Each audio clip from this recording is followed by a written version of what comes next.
Jesús fue torturado y asesinado en la cruz del Calvario. Este doloroso proceso tuvo lugar aproximadamente entre las 9 de la mañana y las 3 de la tarde del Viernes Santo, llegando a durar algo así como 6 horas. Pero, ¿alguna vez te preguntaste cuáles fueron las últimas palabras de Cristo? ¿Qué significan? En el video de hoy vamos a repasar los momentos finales de la vida del Mesías y a explorar qué fue lo que dijo Jesús antes de morir.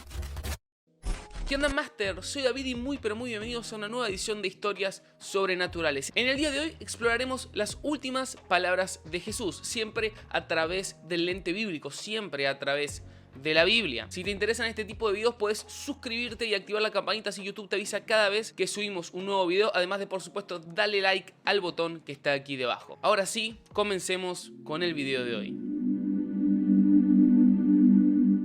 Como se enumera en los evangelios de Mateo, Marcos, Lucas y Juan, Jesucristo fue burlado, despreciado y torturado en sus últimas horas. Desde el juicio ante Pilato y el Sanedrín, pasando por la vía dolorosa en Jerusalén hasta el Calvario, Jesús soportó un final indescriptible, recordado por nosotros, sus seguidores, cada Semana Santa, cada Pascua. Esta festividad es de las más importantes para la Iglesia. Es el punto cúlmine central de toda la Biblia. Sin Pascua, sin sacrificio, sin crucifixión, no hay perdón de pecados ni resurrección. El ministerio de Cristo duró cerca de 3 años, 3 años y medio según algunos teólogos. Si bien cada una de sus enseñanzas y sermones son preciosos, las últimas palabras que mencionó tienen un inmenso valor, ya que resumen, por así decirlo, la obra y el ministerio que Jesús llevó a cabo aquí en la tierra. Con esto en mente, repasemos ahora sí las últimas palabras de Jesús antes de su muerte y resurrección, tal y como figuran en las Escrituras. En Mateo 27:6 se nos informa que desde la hora novena Jesús clamó a gran voz y dijo: Eloí, Eloí, lama sabactani, palabras que quieren decir Dios mío, ¿por qué me has abandonado? En ese momento Jesús estaba experimentando sentimientos de abandono luego de que Dios el Padre depositara sobre él todo el pecado de la humanidad. Y fue debido a eso que Dios necesitó alejarse de Jesús, ya que él estaba sintiendo la carga del pecado. Y fue en este instante que el Hijo y el Padre, por primera vez desde la eternidad, se separaron, se encontraron distantes. Esto fue un cumplimiento del anuncio profético en el Salmo 22:1, que dice: Dios mío, ¿por qué me has abandonado? ¿Por qué estás tan lejos de mi salvación y de las palabras de mi clamor? Al Jesús recitar el comienzo de este salmo, inmediatamente aquellos fariseos y religiosos que se encontraban alrededor de su ejecución fueron trasladados a ese salmo, a ese pasaje profético que hablaba de la venida del Mesías. Al mencionar Dios mío, ¿por qué me has abandonado?, Jesús reforzaba ante aquellos conocedores de la palabra de Dios su identidad como el Mesías. Ahora bien, las últimas palabras de Jesús en la cruz se encuentran repartidas entre los 4 evangelios, pero Dios mío, ¿por qué me has abandonado?, es la única que aparece en 2 ocasiones. No es para menos que se quiere enfatizar en la sensación de soledad que experimentó el Hijo de Dios, al comprender que la comunión eterna y perfecta entre él y el Padre se encontraba rota. En lo personal, creo que cualquier persona que está experimentando soledad, que está experimentando tristeza, puede sentirse identificada claramente con Jesús al escuchar su clamor con tal vehemencia en estos pasajes. En cuanto a la separación de Dios y Jesús, poco se sabe acerca de la razón exacta de esto. Lo único que se conoce es que en base a la santidad de Dios, Él no puede estar cerca de alguien que estaba absorbiendo el castigo por el pecado del mundo. Nuestro Señor fue obediente hasta su muerte, y ponerse en la posición del hombre pecador como destinatario final de la ira del Señor estaban entre los requisitos que Él debía cumplir para que su sacrificio vicario por el pecado fuera completo y perfecto, para poder alcanzarnos y así darnos vida eterna. Otra declaración que hizo Jesús en la cruz fue: Padre, perdónalos, porque no saben lo que hacen. Y es que los pecadores, como vos y como yo, que pusieron a Jesús en esa cruz, no estaban conscientes de su accionar, no sabían realmente lo que estaban haciendo. Los soldados no mostraban personalmente mala voluntad hacia él, simplemente siguieron órdenes. Y es que así trataban normalmente a los condenados, y creían que él se lo merecía. Como dice el apóstol Pablo en 1 Corintios, ellos no sabían que estaban matando al Hijo de Dios. La mafia no sabía realmente a quién intentaba destruir. Los líderes judíos los habían engañado para que creyeran que Jesús era falso y alborotador. Y al orar Padre, perdónalos, Jesús revela su misericordia infinita.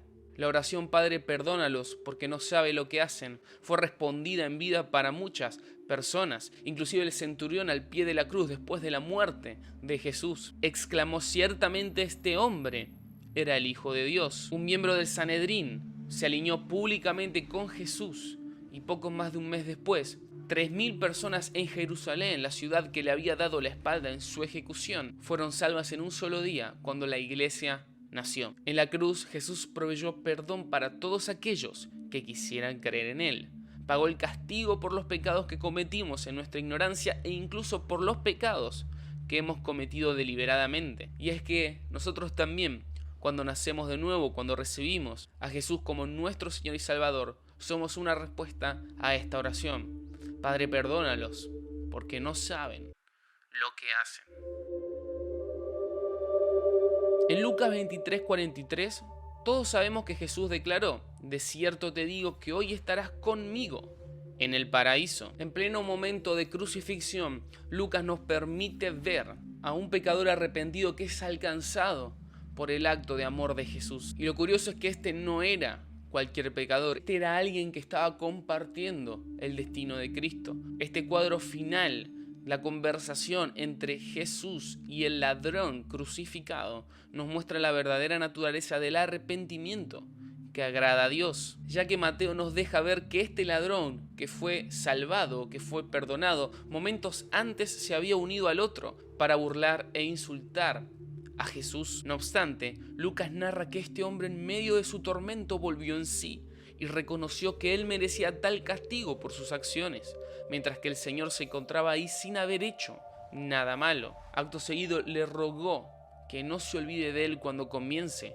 a reinar, a lo que el Señor en su inmensa misericordia le respondió: de cierto te digo que hoy estarás conmigo en el paraíso. Este hombre será recordado hasta el final de los tiempos por mostrar el arrepentimiento que agrada a Dios, para alcanzar misericordia. Y es una muestra de cómo alguien en medio del dolor más angustiante puede recibir la misericordia del Señor para tener un futuro en el paraíso con Jesús, pues finalmente fue para eso que Él vino a este mundo. Cuando Jesús vio a su madre parada cerca de la cruz junto al apóstol Juan, a quien él amaba, puso el cuidado de su madre a las manos de Juan. La Escritura dice: y cuando Jesús vio a su madre y al discípulo a quien él amaba allí cerca, dijo a su madre: mujer, he ahí tu hijo. Luego dijo al discípulo: he aquí a tu madre. Y desde aquella hora el discípulo la recibió en su propia casa. En este versículo, Jesús se muestra como hijo compasivo, quien se asegura que alguien cuide de su madre cuando él ya no esté. Hasta el día de hoy me parece incomprensible cómo en medio de su angustia, en el que pudo haberse quedado inerte esperando su muerte, Jesús continuaba haciendo la voluntad del Padre, devolviendo con bien el mal causado y preocupándose por aquellos a quien amaba. En su amor, Jesucristo no quiso dejar a su madre desamparada y la confió en manos de su discípulo amado, quien en adelante tendría a su cargo a la mamá de Jesús. Mujer, ahí está tu hijo, hijo, aquí está tu madre. Fueron algunas de las palabras finales de Jesús en las que él se aseguraba que tanto su amigo, su discípulo amado Juan y su mamá cuidasen uno del otro cuando él ya no esté. Los seres amados de Jesús, entonces, y todo aquel que se acerca arrepentido a la cruz, puede encontrar ese mismo consuelo y amor. Algo que se puede interpretar también es que al llamar Jesús a su madre mujer y no mamá, está haciendo alusión al género humano en general y no solamente a ellos. Es casi como si nos estuviese hablando hoy a nosotros desde esa cruz diciéndonos: hey, ámense profundamente, cuiden profundamente los unos de los otros. Otra declaración que Jesús hizo en la cruz fue: tengo sed. Creo que de todas las palabras de Jesús en la cruz, esta es la que más rara me suena, porque en medio de un tormento y de un dolor tan grande, de tantas cosas de las que él podía quejarse, termina diciendo algo tan simple como tengo sed. Estas palabras, que en principio parecen insignificantes, nos revelan que aun cuando él había descendido del cielo y mantenía una perfecta comunión con el Padre, al punto de ser uno solo con él, Jesús siempre fue humano, y esa humanidad plena, con las vulnerabilidades y necesidades más básicas, se presentó aún sobre el final. Al expresar una necesidad tan básica como tengo sed, Jesús nos recuerda que aún en los momentos más difíciles o de necesidades más básicas que estemos atravesando, ahí también nosotros podemos sentirnos identificados con Él. Él es capaz de compadecerse de nosotros y recibirnos, porque Él experimentó todas nuestras luchas y sabe de lo que tenemos necesidad. Nuestro Señor es entonces muy consciente de las necesidades humanas básicas y sabe que necesitamos tenerlas completas. Aún así, las necesidades no son el centro de su vida y su sermón, ya que si bien el Señor le daba de comer a la gente, siempre los invitaba a tener un concepto de la vida más trascendental, sabiendo que la gloria y honra a Dios era el propósito de la vida humana. 100% Dios, 100% hombre. Al verlo en medio del acto más importante que vino a realizar, decir algo tan simple como tengo sed, sin lugar a dudas tenemos un ejemplo a imitar.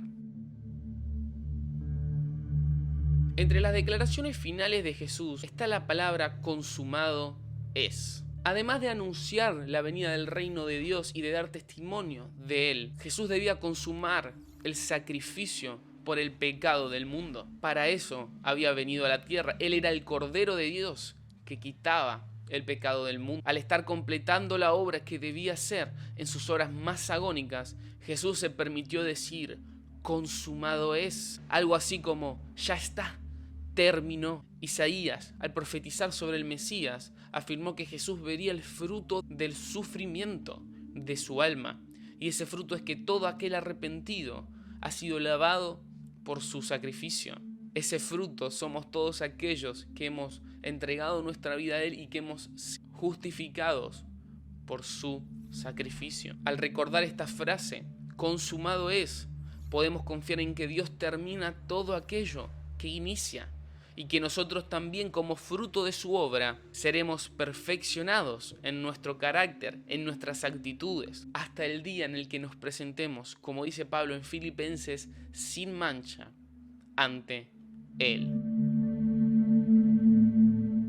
Las palabras de cierre de Jesús fueron: Padre, en tus manos encomiendo mi espíritu. Es curioso cómo hasta el último momento, luego de atravesar todo este sufrimiento y agonía, Jesús seguía teniendo esperanza en Dios. Él seguía convencido que el sacrificio había tenido sentido y que la misión se había completado. Días antes, cenando con sus discípulos, Jesús testificó que nadie podía quitarle la vida al buen pastor, sino que por mandato de su Padre, Él tenía poder para poner su vida y también poder para tomarla de nuevo. La esperanza se expresa en el hecho de que al tercer día Cristo resucitó de entre los muertos y se convirtió en el primero de muchos que vamos a resucitar conjuntamente con Él. Esa esperanza y entrega sacrificial que Jesús mostró en la cruz nos da la esperanza que pese a nuestras luchas, nosotros tendremos junto con Jesús victoria sobre la muerte eterna y el pecado. Para ello es necesario que nos encomendemos a la guía y al cuidado de Dios. Con su último aliento, Jesús le encomendó su espíritu a Dios. Que cada día nosotros también podamos hacer lo mismo y encomendarle nuestra vida a Él. Y bien, amigos, hasta aquí el video de hoy. Si les gustó, darle me gusta, compartirlo y suscribirse me ayudaría demasiado. Y si querés apoyarnos aún más, puedes hacerte miembro del canal o también meterte a Patreon y contribuir monetariamente para que podamos crear cada vez más y mejor contenido. Mi nombre es David y no se olviden que Jesús los ama y que yo también. Hasta la próxima.